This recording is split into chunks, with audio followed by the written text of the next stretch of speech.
هدانا لهذا وما كنا لنهتدي لولا أن هدانا الله لقد جاءت رسل ربنا بالحق والصلاة والسلام على النبي الأمي الخاتم لما سبق والفاتح لمن غلق المعلن الحق بالحق بالقاسم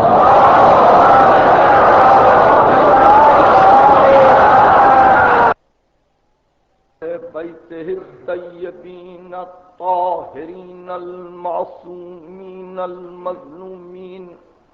الذين أذهب الله عنهم الرجس وطهرهم تطهيرا.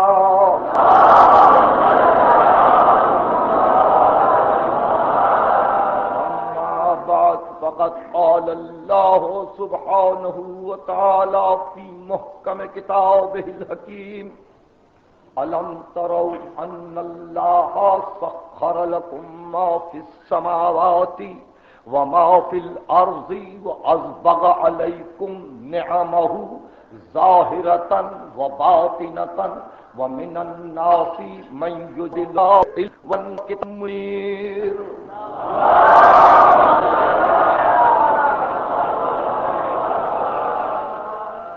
یہ سورہ لقمان کی آیت ہے. سورہ لقمان کلام مجید کا 31واں سورہ ہے.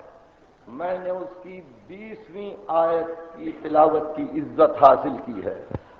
ظاہر لفظ کا ترجمہ یہ ہے کیا تم نے نہیں دیکھا کہ اللہ نے تمہارے لیے مسخر کر دیا ہے جو کچھ آسمانوں میں ہے اور جو کچھ زمینوں میں ہے،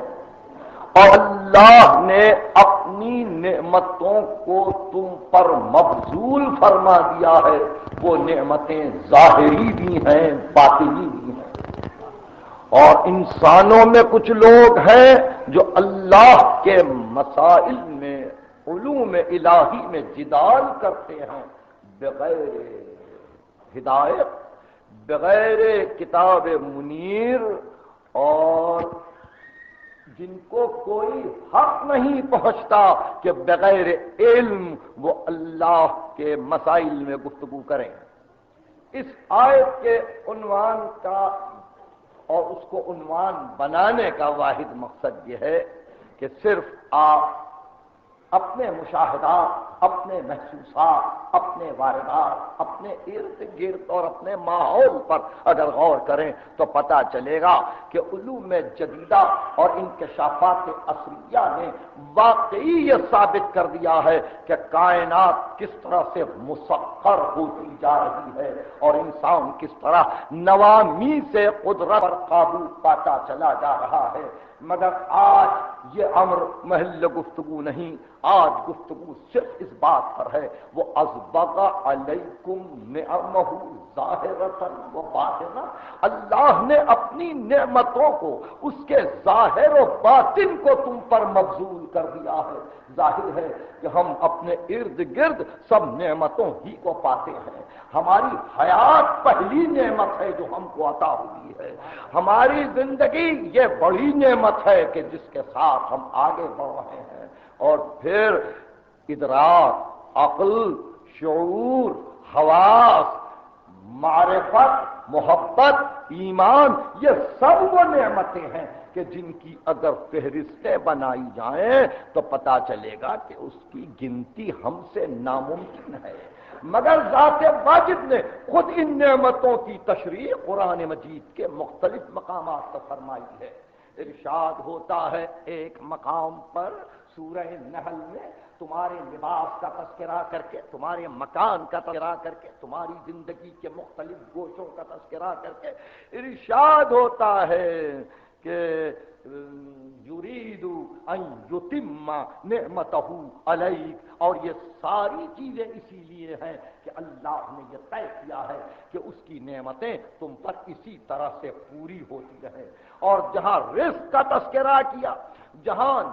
دنیاوی اور مادی نعمتوں کا تذکرہ کیا، وہاں واضح کر دیا اس آیت سے کہ وہ آتاکم من کل ما سألتموہ، تم نے جو کچھ بھی مانگا، جو کچھ بھی سوال کیا، ہم نے اس میں سے تم کو عطا کیا، ہم نے اس میں سے تم کو عطا کیا، لِیُتِمَّ نِعْمَتَهُ عَلَیکم، تاکہ تم پر اس کی نعمتیں تمام ہو جائیں۔ وَآتَاکُم مِّن کُلِّ مَا سَأَلْتُمُوهُ، یہ سورہ ابراہیم کی آیت ہے۔ یعنی رزق کو نعمت کہا، لباس کو نعمت کہا، مکان کو نعمت کہا، آپ کے جینے کے مختلف طریقوں کو نعمتوں سے تعبیر دی، اور اس کے بعد طہارت کو بھی نعمت کہا، طہارت کو بھی نعمت کہا۔ سورہ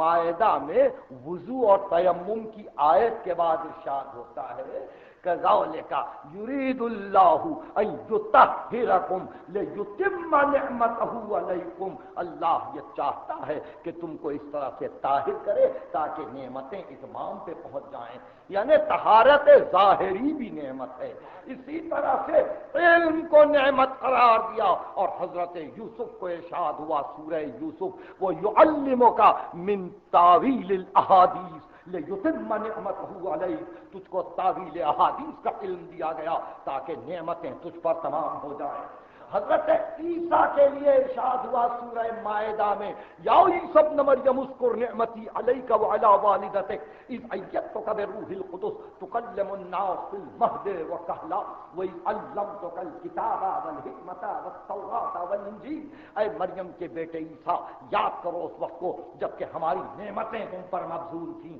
ہم نے تم پر اور تمہاری والدہ پر اپنی نعمتوں کو نازل کیا، ہم نے روح قدس سے تمہاری تائید کی اور تم کو تورات کا، زبور کا، انجیل کا، کتاب و حکمت کا علم دیا۔ اب علم بھی نعمت قرار پایا، طہارت بھی نعمت ہے، رزق بھی نعمت ہے، طریقہ زندگی بھی نعمت ہے۔ آپ نے دیکھا کہ یہ نعمت کا تصور کتنا وسیع ہوتا جا رہا ہے، نعمت کا دائرہ کتنا بڑھتا جا رہا ہے، اور اس کے بعد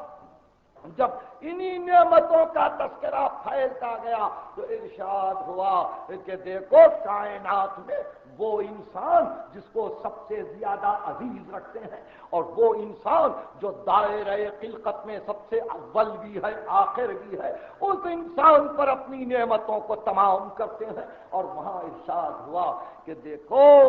اس سورے کو ہمیشہ یاد رکھو، بسم اللہ الرحمن الرحیم، والضحیٰ واللیل اذا سجا، صبح کی روشنی کی قسم، رات جب چھا جائے تو اس کی قسم، ما ودعک ربک وما قلی، تیرے پروردگار نے کبھی تجھ کو تنہا نہیں چھوڑا، تیرے پروردگار نے کبھی تجھ کو اکیلا نہیں چھوڑا، وللآخرۃ خیر لک من الاولی، تیرا انجام تیرے آغاز سے بہتر ہے، تیری آخرت تیری دنیا سے بہتر ہے، وَلَسَوْفَ يُعْطِيكَ رَبُّكَ فَتَرْضَىٰ، ہم اتنا عطا کریں گے تجھ کو، اتنا عطا کریں گے کہ تو راضی ہو جائے، تو راضی ہو جائے۔ اور سورہ ختم ہوتا ہے وَأَمَّا بِنِعْمَةِ رَبِّكَ فَحَدِّثْ، اور ہاں اپنی رب کی نعمتوں کو بیان کیا کر، اپنے رب کی نعمتوں کو بیان کیا کر۔ پتا چلا کہ ذکر نعمت خود نعمت ہے، ذکر نعمت خود شکر ہے۔ جہاں ذکر نعمت نہیں وہاں کفران نعمت ہے، جہاں ذکر نعمت نہیں وہاں نعمت سے انکار ہے۔ تو ختمی مرتبت کو جو دولتیں عطا ہوئی اس کے لیے بھی کہا گیا کہ یہ نعمت ہے۔ تو میں پھر اس آیہ شریفہ کے اس ٹکڑے پر آپ کو لے جانا چاہتا ہوں، وہ اَسْبَغَ عَلَیْکُمْ نِعَمَہُ ظَاہِرَةً وَبَاطِنَةً، اس نے اپنی ظاہری اور باطنی نعمتیں آپ کو عطا کی۔ ظاہری نعمتوں کا تو آپ کو اندازہ ہے، یہ غذا ہے، یہ پوشاک ہے، یہ مکان ہے، یہ زندگی سہولتیں ہیں، یہ آپ کا تصرف ہے، یہ آپ کا غلبہ ہے، یہ آپ کی حکومت ہے، یہ ظاہری نعمت ہے۔ مگر باطنی نعمت کا بھی کبھی خیال کیا؟ وہ دولت تعقل ہے، وہ دولت ادراک ہے، وہ دولت شعور ہے، وہ دولت محبت ہے، وہ دولت ایمان ہے، وہ دولت معرفت ہے۔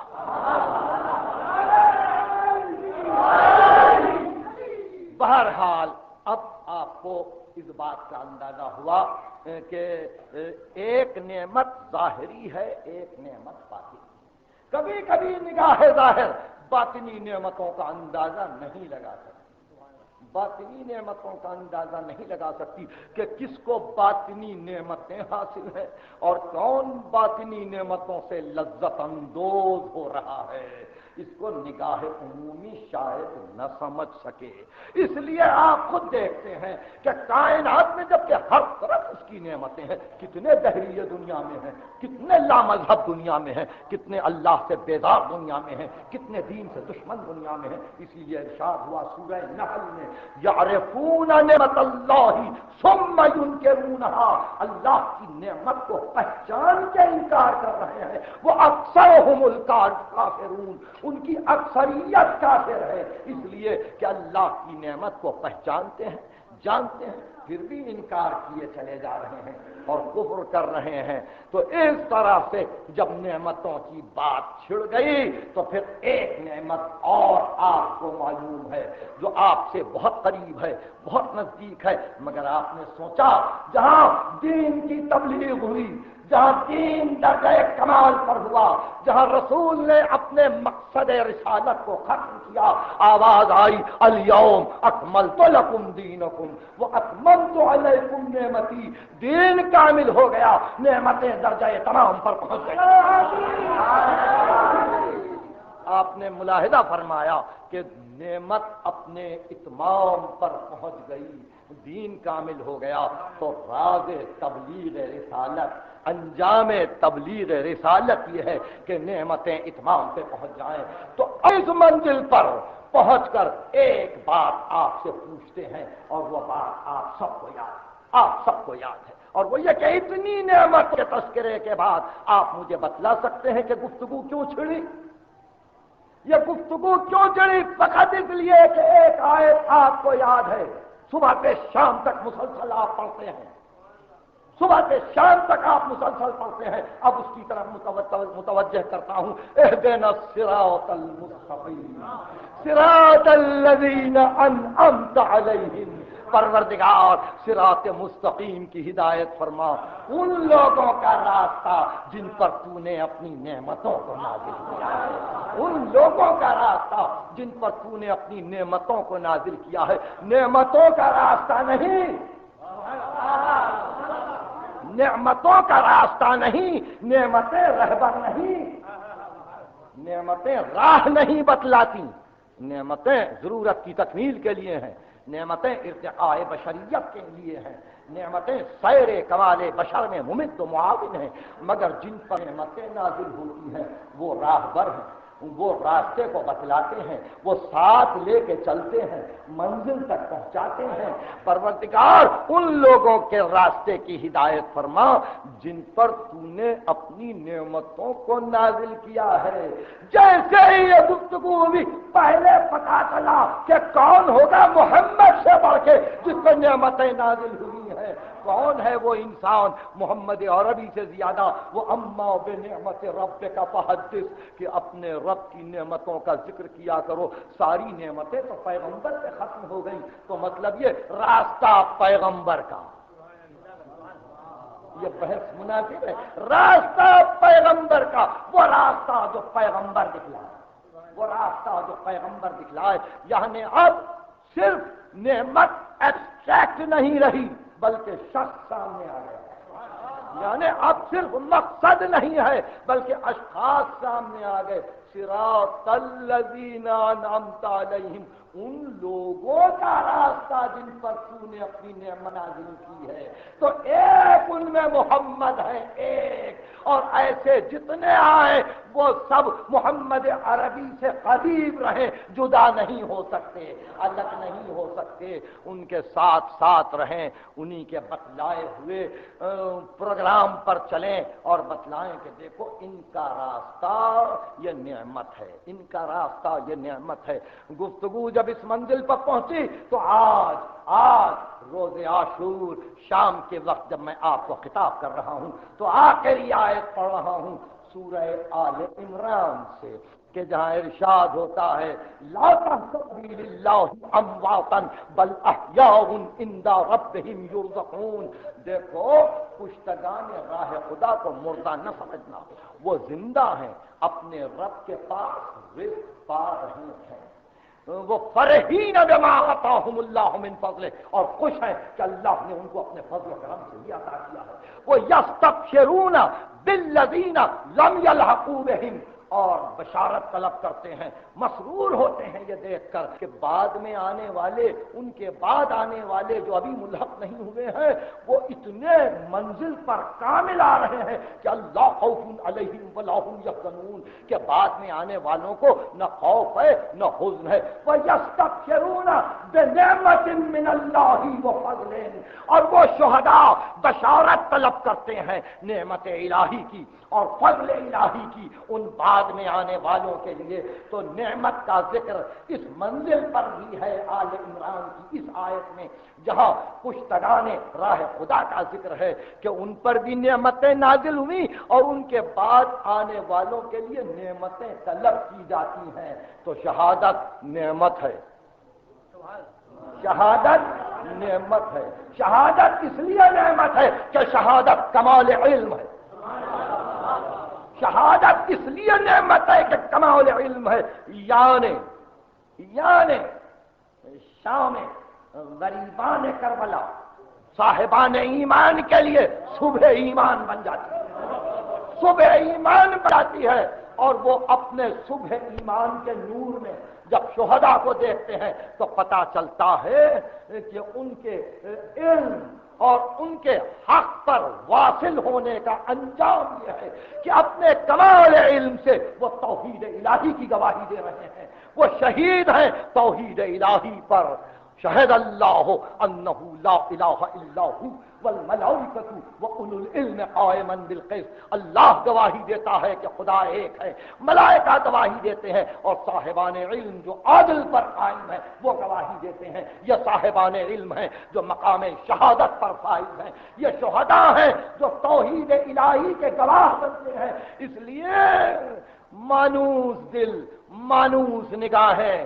معقول دماغ، سوچنے والے انسان جب گفتگو کرتے ہیں تو وہ آواز بلند کرتے ہیں کربلا لا الہ الا اللہ، کربلا محمد رسول اللہ، کربلا توحید کی منزل ہے، کربلا اسلام کے تکمیل کی منزل ہے، کربلا اتمام نعمت کا مقام ہے، کربلا اتمام کلمے کا مقام ہے، جہاں صدق و عدل اپنے کمال پر ظاہر ہوتا ہے۔ ارشاد ہوا کہ کشتگان راہ حق کو مردہ نہ سمجھو، وہ زندہ ہے، ان کی زندگی نعمت ہے، ان کو جو رزق مل رہا ہے وہ نعمت ہے، ان کے بعد آنے والے جن کو خوف نہیں حزن نہیں وہ کمال نعمت پر فائز ہیں۔ افبنعمت اللہ یجحدون، اچھا اب بھی اللہ کی نعمت کا انکار کرو گے؟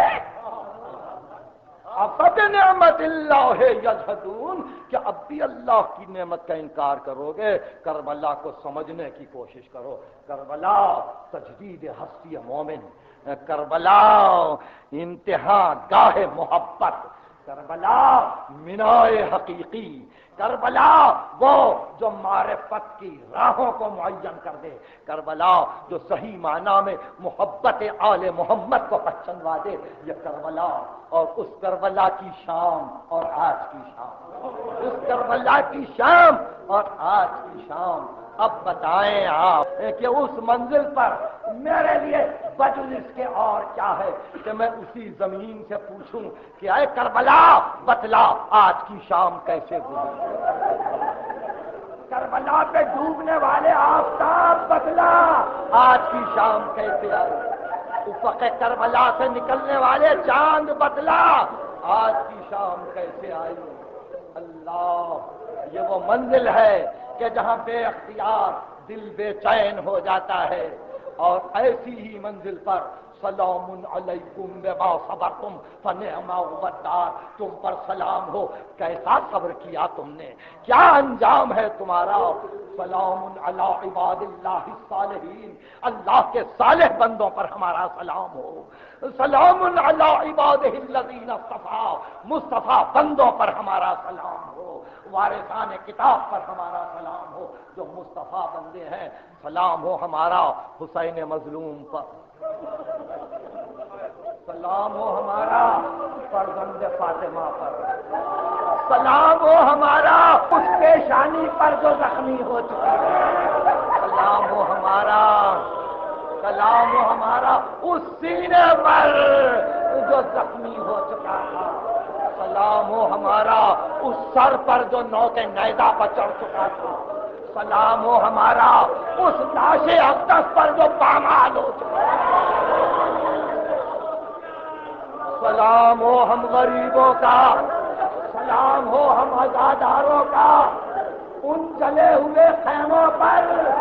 جن میں فیضانیاں گھبرا گھبرا کے اپنے بچوں کو ڈھونڈ رہی ہیں، سلام ہو ہمارا اس بی بی زینب پر کہ جو بھائی کی ماتمدار تھی اور جس نے آل محمد کی قربانی کو بارگاہ الہی میں پیش کیا۔ شہزادی آپ پر ہمارا سلام ہو، شہزادی اب آپ گھر کی رکھوالی ہیں، اب آپ کنبے کی سردار ہیں، ہمارا سلام ہو ام لیلا پر، بی بی آپ کا 18 برس کا سلام ہو ہمارا ام رباب پر، بی بی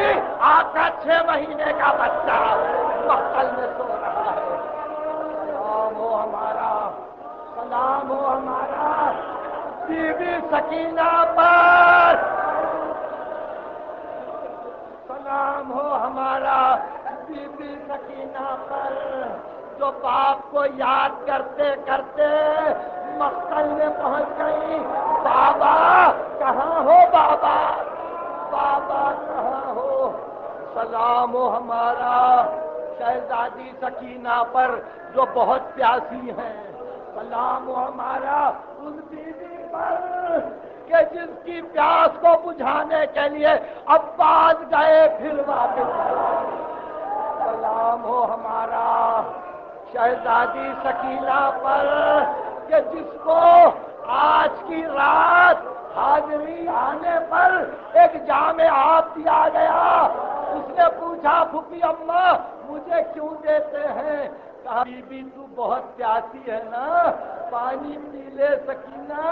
وہ جام آب لے کے جلدی جلدی مقتل کی طرف چلی۔ پھوپھی نے پوچھا بیٹی کہاں جا رہی ہو، تو کہا میرا چھوٹا بھائی مقتل میں سو رہا ہے، بہت پیاسا ہے۔